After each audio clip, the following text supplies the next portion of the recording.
Le dejé una carta al presidente Biden sobre Assange. ¿En qué consiste esa carta, presidente? ¿Nos podría decir? Pues explicándole de que no cometió ningún delito grave, Assange. Él no le causó la muerte a nadie, no violó ningún derecho humano y ejerció su libertad, y que detenerlo pues iba a significar una afrenta permanente a la libertad de expresión y a la libertad. Y le explico que México ofrece la protección y el asilo a Julián Assange. ¿Y ya recibió alguna respuesta? No, porque tengo que ser respetuoso, tengo que esperar a que lo analice y se den los tiempos. Lo que sí puedo comentarles,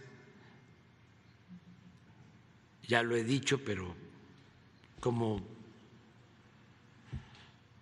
después de la gira a Estados Unidos vino el fin de semana, no hemos hablado mucho, a lo mejor me ha faltado explicar que el trato que recibimos del presidente Biden y de la vicepresidenta Kamala Harris fue de mucho afecto y de mucho respeto hacia México.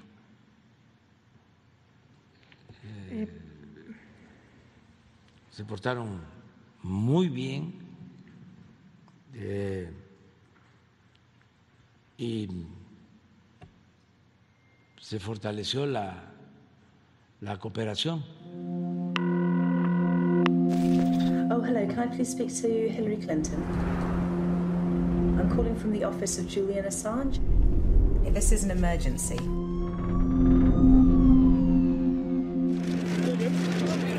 This is not the film I thought I was making. I thought I could ignore the contradictions. I thought they were not part of the story. I was wrong. They are becoming the story. There's a filmmaker named Laura Poitras. Laura Poitras is known through the defense community as a documentary filmmaker who's anti-U.S. My detentions at the border have become more aggressive. When I got home, my apartment door was open. Did I forget to close it? Or are they sending me a message? Sometimes I can't believe what Julian allows me to film. It looks almost certain now that it's going to be Hillary versus Trump. Unless one of them has a stroke or is assassinated. The FBI is investigating the Russian government's efforts to interfere in the 2016 presidential election. To try to make it clear, we don't have a problem, you have a problem.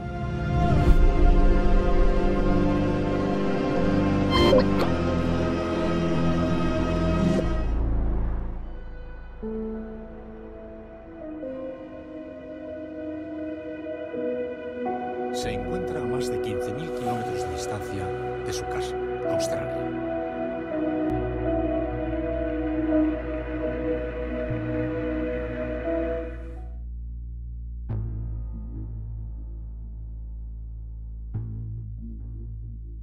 Dicen que la curiosidad es el aspecto emocional que engendra la exploración, la investigación y el aprendizaje, Pero todo se complica cuando los interrogantes se trasladan al futuro.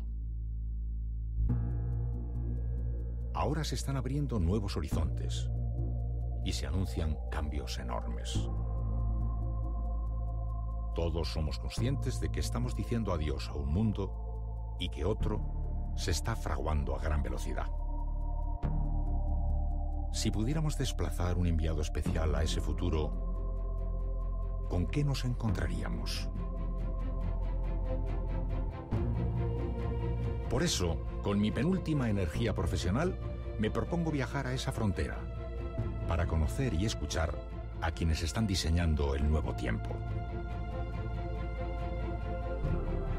Voy a dejar al descubierto mi bendita curiosidad para intentar desentrañar esa gran incógnita. ¿Cómo será el mundo cuando ya no esté?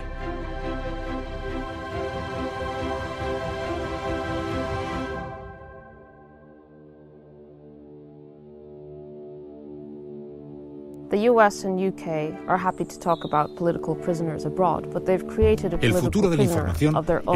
At every stage, the law has been abused in order to victimize Julian. He has been silenced, he has been disappeared. The last time Julian was allowed to attend his own court hearing was in January 2021. Every time he's requested to be there in person, those requests have been denied. Julian did nothing wrong. He exposed war crimes committed by known individuals. Those who committed the war crimes or responsible for those war crimes have not been held accountable.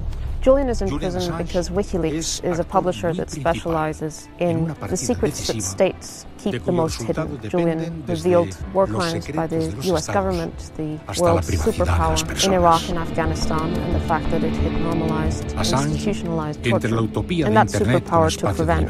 The position of the UK right now is that it will extradite a publisher to the country that conspired to murder him. How can the UK government even contemplate the extradition of the man who the US was trying to assassinate? This assassination plot was as revenge for what WikiLeaks had published. The story has over 30 US intelligence officials, including very senior and named, going on record and saying that the US government was actively plotting to assassinate Julian inside the UK. This is incredible. This is a country plotting to assassinate a journalist because of what he has published. This is precisely what the UK government criticizes in other states. Conspiring to murder a journalist is wrong. It's wrong if Russia does it, and it's wrong if the United States does it too. But there's a lot of this... Okay, here we are, Matthew Russell Lee, Inner City Press. Just now in the Southern District of New York Courthouse, just behind me, Joshua Schulte, on his retrial, was found guilty of 9 counts, all 9 counts, Espionage Act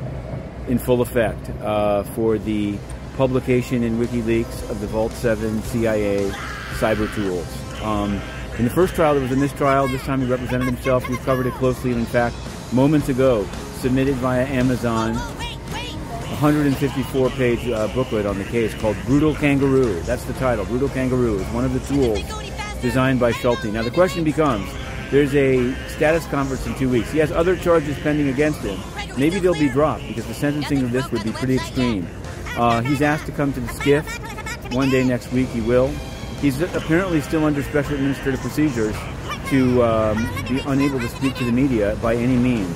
We've published, and we're going to continue on the case. Be looking for the book, Brutal Kangaroo, on Amazon, and at Inner City Press on Twitter, because we are staying on the case here at the Southern District of New York Courthouse. Inner City Press, Matthew Russell Lee.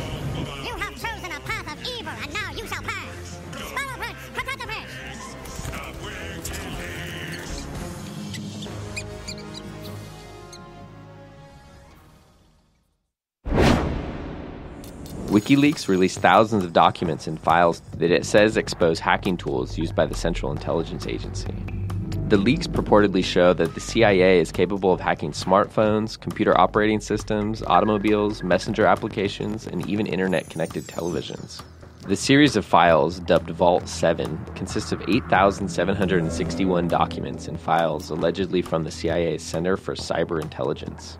Though many of the tools detailed in the documents are the kind of things you'd expect from an intelligence agency, they provide an unprecedented blueprint for how the CIA could hack individuals they're spying on. Here's how they could work. Say CIA operatives are investigating a suspect in France we'll call John. According to the leaks, CIA hackers operate out of the U.S. consulate in Frankfurt, Germany, using it as a base to cover Europe, the Middle East, and Africa. From the confines of the consulate, the CIA can track John's activities around France. The CIA purportedly has a few techniques it can use to hack into versions of Apple's iOS, the mobile operating system used in iPhones. The WikiLeaks documents detail malware, allegedly used as a hacking tool, that appears to remain on an iPhone even after it has been rebooted, a technique known as persistence. To gain access to phones and other devices, the CIA would exploit zero-day bugs, previously unknown flaws in the operating system's code, that they would collect and store. If the CIA hacks John's phone, it can bypass the encryption of messenger apps like WhatsApp, Signal, Telegram, and Confide that John uses, and collect voice, audio, and messages before the applications encrypt John's text.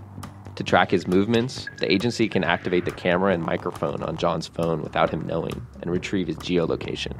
Even if his cell phone's powered off, the documents describe how the CIA can hack other internet-connected devices to monitor John's activity.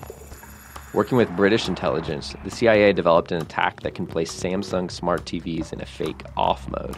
So while the TV appears turned off, in reality, it's functioning as a bug and recording his conversations in the living room. The CIA also apparently has the capability to target John's wireless internet router to connect to his infected computer or access files. American CIA hackers can also allegedly leave false breadcrumbs to mask the operation's fingerprints and make it appear that it was carried out by another country. That can be done by inserting malware components from a known Chinese, Russian, or Iranian hacking operation, for example, into a US one. There's evidence the CIA has been collecting malware components known to work in overseas cyber attack operations. The CIA declined to comment, quote, on the authenticity or content of purported intelligence documents, end quote. But if authenticated, the trove would be one of the biggest breaches in the spy agency's history. A spokesman for the White House also declined to comment. The extent of the impact on U.S. security remains to be seen. Apple, Microsoft, and Alphabet Inc.'s Google have all said in statements that they've already addressed some of the vulnerabilities, though their investigations were continuing.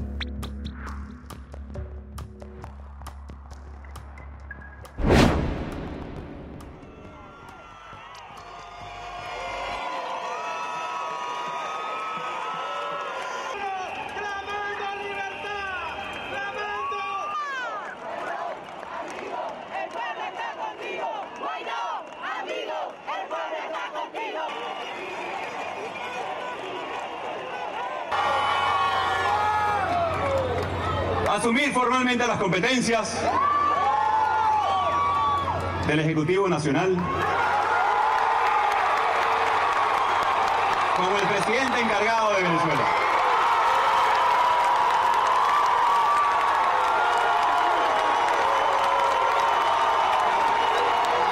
Para lograr el cese de la usurpación, un gobierno de transición y tener elecciones libres. Si así lo hiciere, que Dios y la patria lo premien, sino que os condenen.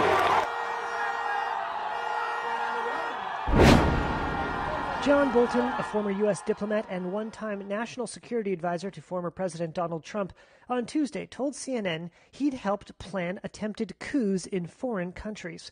Bolton made the remarks in response to accusations that Trump pushed a multi-pronged effort to overturn the results of the 2020 U.S. election in a last-ditch and potentially illegal bid to remain in power. Asked about this allegation, the former Trump advisor suggested on Tuesday the 45th president was simply not competent enough to execute a, quote, carefully planned coup d'etat, adding, quote, as somebody who has helped plan coups d'etat, not here, but you know, other places, it takes a lot of work, and that's not what he did. Bolton served as Trump's national security advisor in 2019 when Venezuelan opposition leader Juan Guaido called on that country's military to oust President Nicolas Maduro, claiming a recent election was illegitimate. Bolton supported Guaido. I can tell you there's a lot going on beneath the surface. The opposition is in constant contact with large numbers of admirals and other supporters within the Maduro administration. But Venezuela's military stuck with Maduro, who remained in power. Pressed on